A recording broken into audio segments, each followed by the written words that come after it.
Start. Good morning.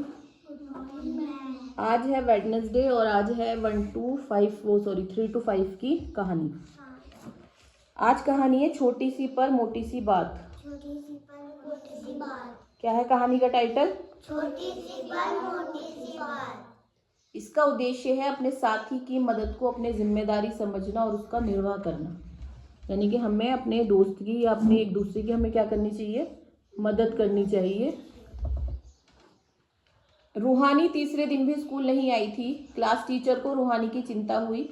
उन्होंने तुरंत रूहानी की मम्मी से फ़ोन पर बात की। पता चला कि रूहानी की तबीयत खराब है और डॉक्टर ने उसे अभी और 5 दिन आराम करने को बोला है। टीचर सोचने लगी कि 5 दिन में तो पढ़ाई का बहुत नुकसान हो जाएगा। उन्हें इस समस्या का एक हल सूझा। उन्होंने कक्षा के सामने सारी बात रखी और कहा, हमें मिलकर रूहानी की मदद करनी चाहिए।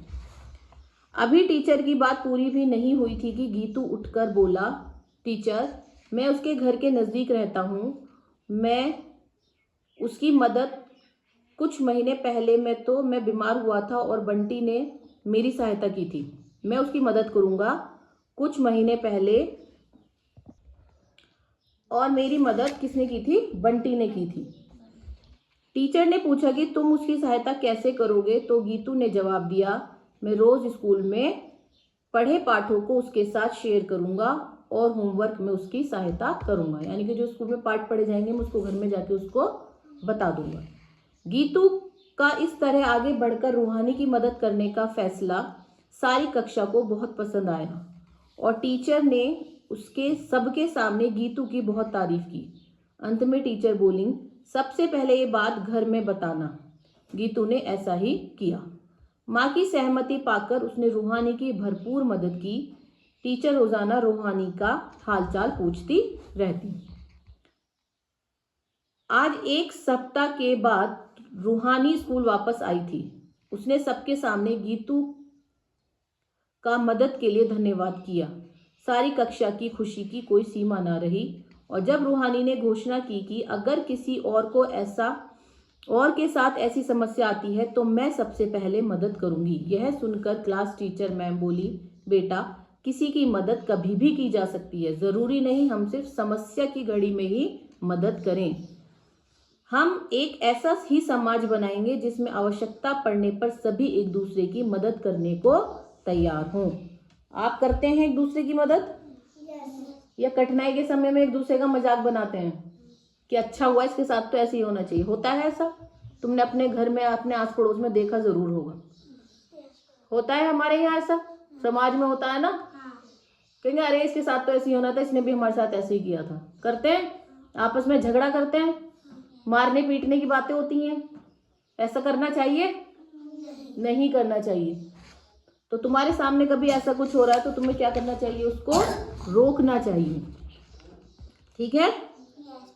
अगर कभी आपके साथ ऐसा हो जाए कि आप स्कूल ना आए और लंबी छुट्टी ले ली तो आप अपना कार्य कैसा पूरा करेंगे? कैसे पूरा करेंगे आप अपना कार्य? मदद लेंगे। हम अपने दोस्त से बोलेंगे हमें काम दिखा दो, मैम से बोलेंगे। गीतू ने रूहानी की रोजाना मदद करने के लिए अपनी दिनचर्या में से यह समय कैसे निकाला होगा? अनुमान लगाएं। अब तुम्हें ये तो नहीं पता ना कैसे निकाला होगा, लेकिन हम सोच सकते हैं कि उसने क्या किया होगा। उसने खेलने का टाइम कट कर दिया होगा। पढ़ा तो होगा ना वो। अगर वो 1 घंटे पढ़ता है तो पढ़ा, फिर 1 घंटे जो खेलता होगा उसने वो 1 घंटे निकाल दिया होगा कि मैं चलो उसकी मदद कर देता हूँ, खेल तो बाद में भी लूंगा। टीवी देखता होगा तो उसमें से भी थोड़ा टाइम कम किया होगा, है ना?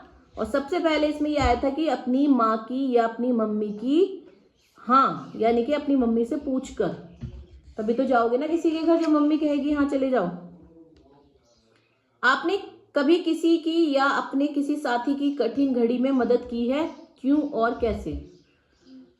हाथ खड़ा करेंगे किसी ने कभी किसी की मदद की हो तो समस्या की घड़ी में। किसी ने भी नहीं करी? हाँ बताओ बताओ, करिए मदद। कैसे करिए?